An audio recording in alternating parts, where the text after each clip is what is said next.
Well, obviously Saturday had its own set of issues, so Sundays are never as fun as they were the previous week. So the thing I stressed to those guys just as much as we did after our victory, though, there had to be great teaching, great learning, great acceptance from all parties involved. So we spent yesterday going through those corrections.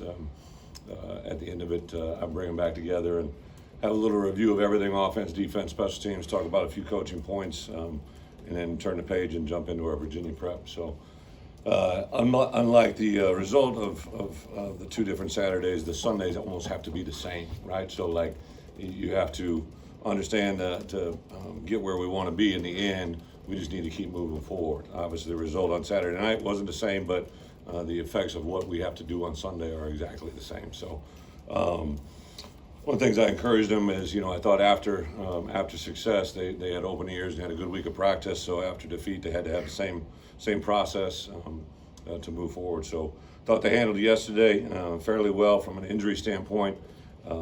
Still waiting on a couple things. We obviously haven't practiced, won't practice till tomorrow morning, so we'll have a better understanding post-practice Tuesday, Wednesday. The plan is right now, obviously Brandon Peters, I'm sure, is a big question everybody's asking. He didn't go through practice drills last week, but he will this week, so that part will be out there.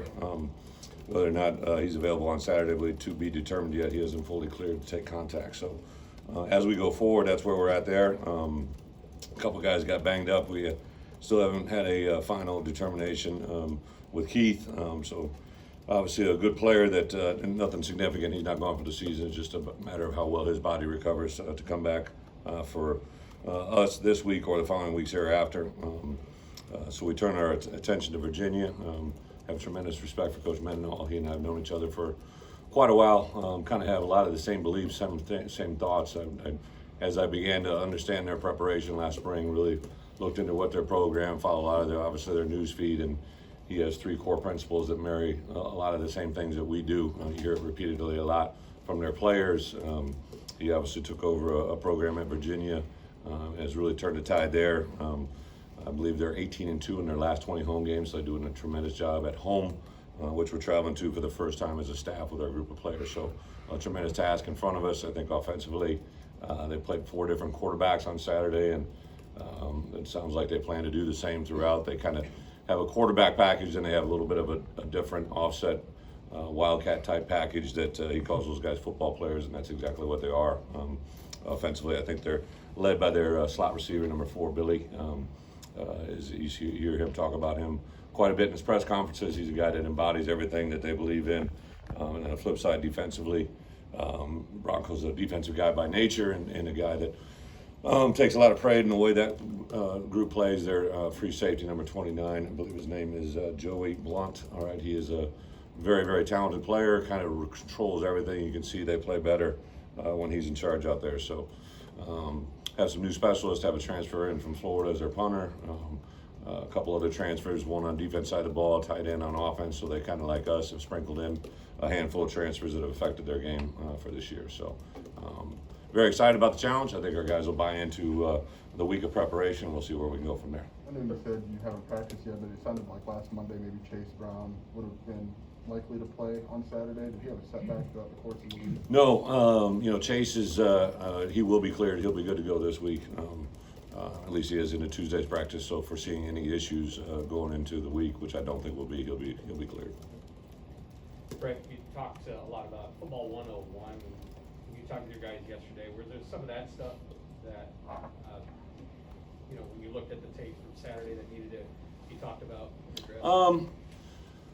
Just about, the football 101 covers a lot of different things. We talk about everything from first down to fourth down, situational football. I let the captains after the game kind of speak on our behalf. It wasn't really guys that played less, more, anything else. I just thought at a time like that, early on in our development as a program with us as coaches, those captains have really embodied everything that we've asked them to do, and I couldn't be more impressed when I read the media on Sunday, kind of what they said from, I think, Velo talked about how we practice for that end of game scenario every play. I mean, every practice. Actually, we practice end of half on Tuesdays and end of game on Wednesdays and again on Thursdays. So they had walked through that scenario, to at the end of the game, that was probably the most glaring one, right? So we needed 2 scores, whether it be a touchdown and a field goal or 2 touchdowns would obviously give us victory, but I know we needed at least 10 points. So to be right there at the end of the game, we had a very makeable field goal.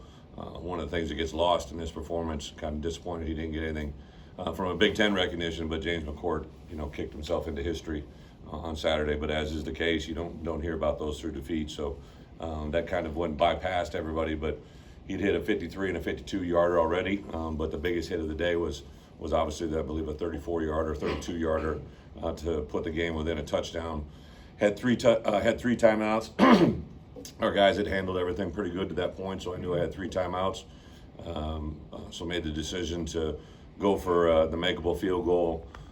Back up, we obviously, UTSA put their hands team out on the field. We got elected to kick every ball that McCourt had hit, he'd kicked out of the back of the end zone, so I'd even just made the decision to start the ball off on a 25-yard line with 3 timeouts. Our defense answered the call and gave it to our offense with a considerable amount of time, but no timeouts, and I believe we got over 10 plays in that scenario. So very, very excited the way they operated, efficiently handled it, but we bottom line didn't get in the end zone. The big play obviously was the offensive pass interference called that set us back yardage-wise and just timing-wise. That was the unforeseen, and that's a little bit of football 101, but that goes back to what we always talk about: penalties, mental errors, and turnovers were a big part. 2 penalties really hurt us significantly were the OPI, and then there was a holding call that was called late.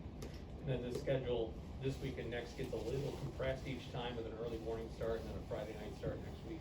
How does that impact your Great point. game? When we get the TV schedule out, I was a little nervous that the Virginia game was going to be. Obviously, the Maryland game had already been announced on a Friday night.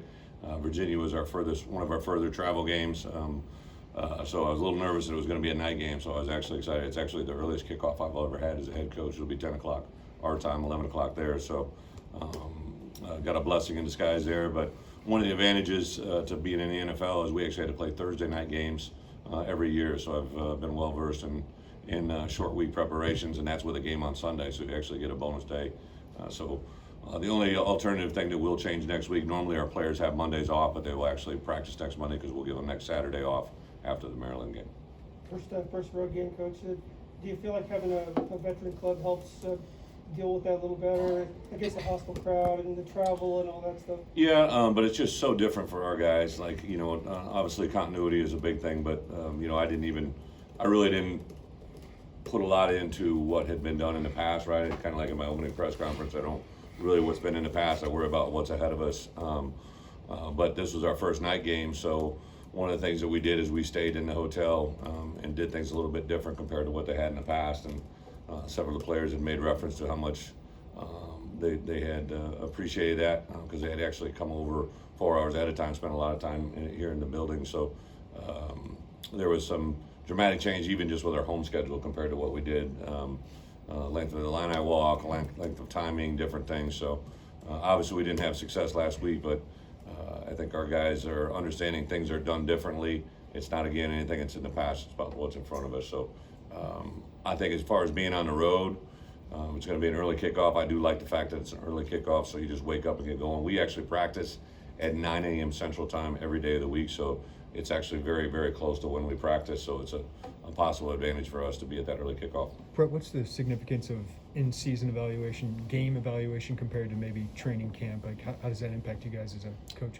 You mean with our own team? Yeah, just your own team. Yeah, so self-scout is something we do every week. Offense, defense, special teams. I want to see what they see. Obviously, our opponent, what they try to take advantage of early in the game.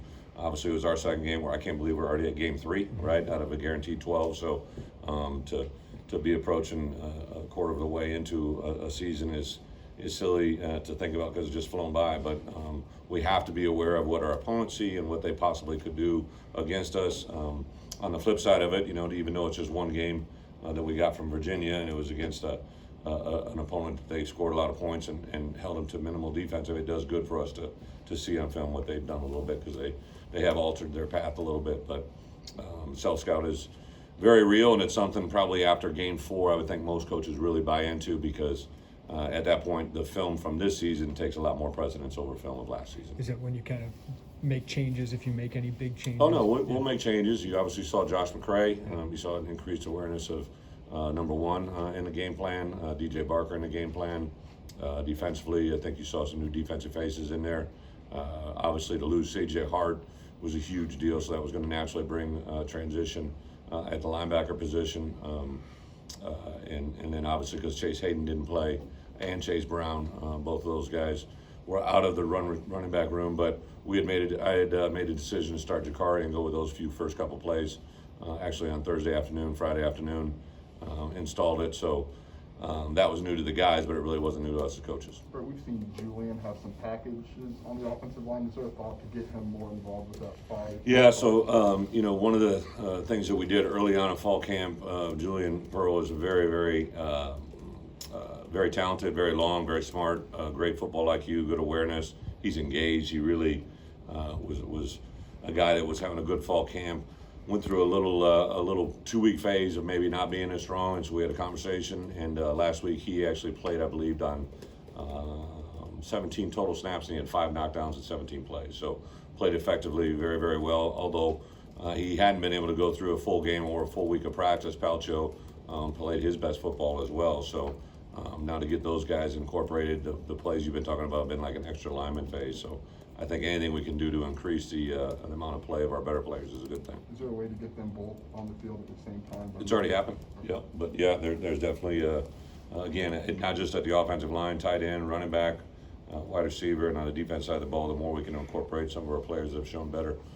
Josh McCray is a guy that even though it's just 5 carries, he showed us some. I mean, he's really the guy that brought a little bit of juice when we were down by 14. That had an immediate impact not only on the guys on the field but the guys on the sideline. How much is that when you get behind early to try and come back instead of taking a lead early or having it be tied? Yeah,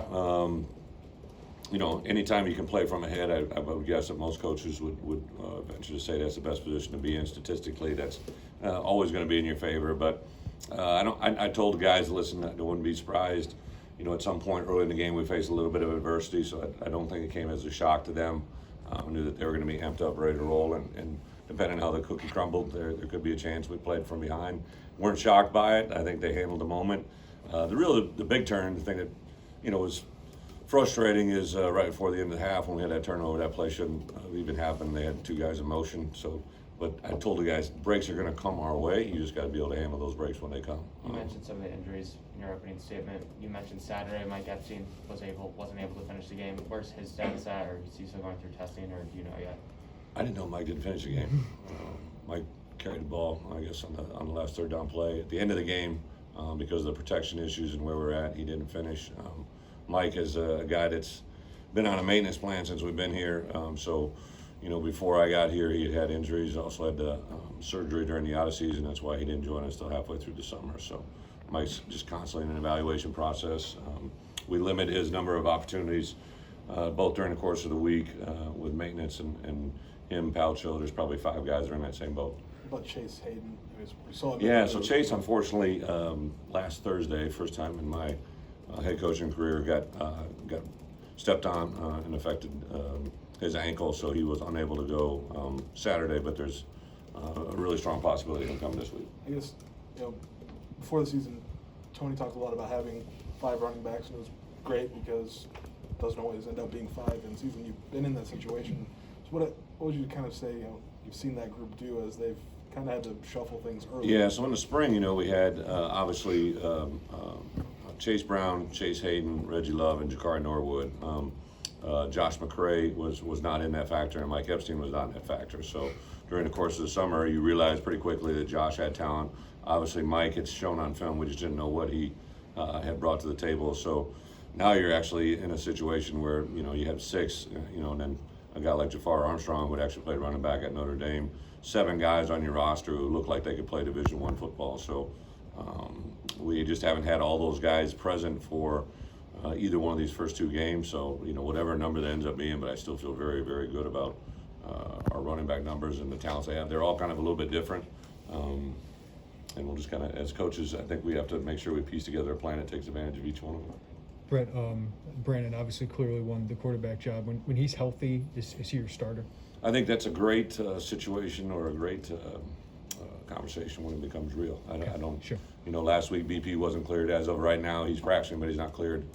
So until that bridge comes, we'll cross when it comes. I think the best thing our players did, and the way that players commented during the course of the game and post game, they really rallied behind Art and what he does and the way he competitively fights. And obviously, would have wished for a different result on Saturday, but I think everybody knows that everybody can play better on Saturday, and I think all of our guys rallied behind the quarterback, whether BP was in there or Art.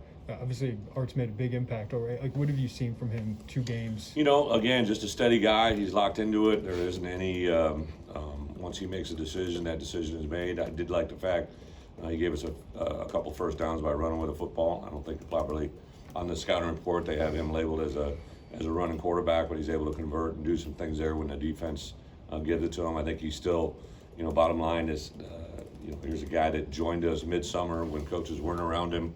Literally, the first time he could be around us as coaches is when we started fall camp, which was 3 weeks before the first game week, and then he went in the middle of the second quarter of, you know, the opening game, right? So like I can't stress enough how much I've been impressed with him and also the guys that prepared him. That third down conversion was a big stat for you on Saturday, really on both sides of the ball. Is that something you're going to be emphasizing in practice, finishing and getting off the field on defense? Yeah, I think obviously offensively, you know, to get off or to stay on the field is a point of emphasis every week. We really categorize third down into, you know, different phases based on yardage. We had a little bit of everything. We converted to 3rd and 1, which was huge on that first drive, and that actually gave us the opportunity to hit the wheel route to Deuce in the back of the end zone, right? That came off of third down success. So the ones that we had failure on, obviously we never had a chance to get to that next first down call. Defensively, you know, I think that we really had to take a look at what they were attacking, why they were attacking. I thought Ryan did a nice job of adjusting and getting it, you know, on par better to what we needed on second down. In the second half. But you know, bottom line, we don't want any of those conversions to happen, and they did in the first half for sure. Obviously, you'd rather win the game, but is there things you can learn more from a loss for the players? Well, there's just more of them, so the volume is bigger, right? Usually, if you lose a game, there's more things that you did wrong, right, or can be corrected. I know that as players, that's what I really challenged them with at the end of my meeting was there's, you know, two things that can happen from a loss is obviously the start of a losing mentality or a string of losses, or the acceptance and the awareness to make sure they don't happen again, right? And I think our guys are hopefully going to be wired into that second phase a lot stronger because they're the only ones that make that decision. When Tony spoke to us after the game, he was talking about how he felt like as leader of the secondary that he should shoulder, I guess, it felt like he should shoulder most of that blame. As a coach, how do you, I guess, help him accept responsibility for things that maybe he can improve on, but not accept too much to the point where it's overwhelming? Who'd you say was? Tony Adams. Tony Adams, yeah. Tony is I read his comments. I didn't read all of his comments, but I do know that he, you know, immediately after the game, as well as yesterday in team meetings, it's just kind of how Tony's wired. You know, he's a guy that's been around a lot. He takes a lot of pride in how he plays, but also how he helps the younger guys. I think, you know, as the game went on, he played a lot better himself on Saturday, and you know, he's a guy that is detail oriented. As soon as I started talking to him, when I tried to get him to come back, you could tell everything you say to him, he processes. You know, sometimes that is a very, very positive thing. Sometimes you just got to let stuff go a little bit. So I think everybody's going to take a step forward after Sunday, and I'm sure Tony will as well. Brett, zooming out 20 years ago, on Saturday was the 9/11 anniversary. Most of the guys in your rod, some of them weren't even alive. Right. Out of curiosity, what do you remember about the day for yourself? Yeah. With Iowa, and what, if anything, you talk about? Yeah, it was, you know, I was sitting in a defensive staff meeting at the University of Iowa. We were getting ready to play Iowa State. Rob Smith, who's actually the defense coordinator at Rutgers now, was one of our GAs, and he steps outside the office. He came back in and told us what had happened to the first hour. And, you know, as everybody just kind of looked around, we just stayed kind of, I don't know if we even took a coffee break, but I remember it was just kind of one of those moments, everybody's looking around. Maybe we didn't understand the scope of what was really being said. Then I don't know how much longer it was. Rob again went back out and came back in and told us about the second tower and all that had preceded. And, you know, we kind of, I think, knew that day that something probably was going to, you know, change for that weekend. as it plays in front of us. I myself had a college roommate that I knew worked in that arena, so right away your thoughts went to those kind of moments. And then shortly thereafter, when the games were canceled, I just had a variety of different emotions and things that ran through your mind. You're dealing with young kids. At that time you didn't know what this meant in the bigger picture of global politics and all that went into it. So it was really just a surreal time. I remember that weekend being canceled, and then the next week, I think they actually allowed recruiting that weekend. And I remember Kirk saying something. There was just a strong memory in my mind about whether or not we wanted to travel. It was an option to travel and do some recruiting, and if you didn't want to travel by plane, he was good with that. So I even remember that moment like it was like yesterday. So yeah, there's a lot of things that go into it, and one of the things we try to do since I've been here is,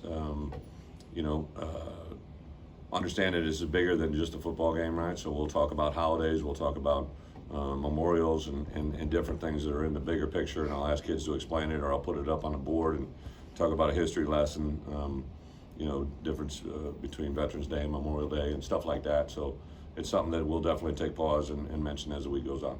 Okay. But when you do these Sunday evaluations, do you find that the communication, win or lose, whatever the result is pretty good? Yeah, I was actually impressed. Our offensive communication by far was much better from game 1 to game 2. There weren't any issues that we had.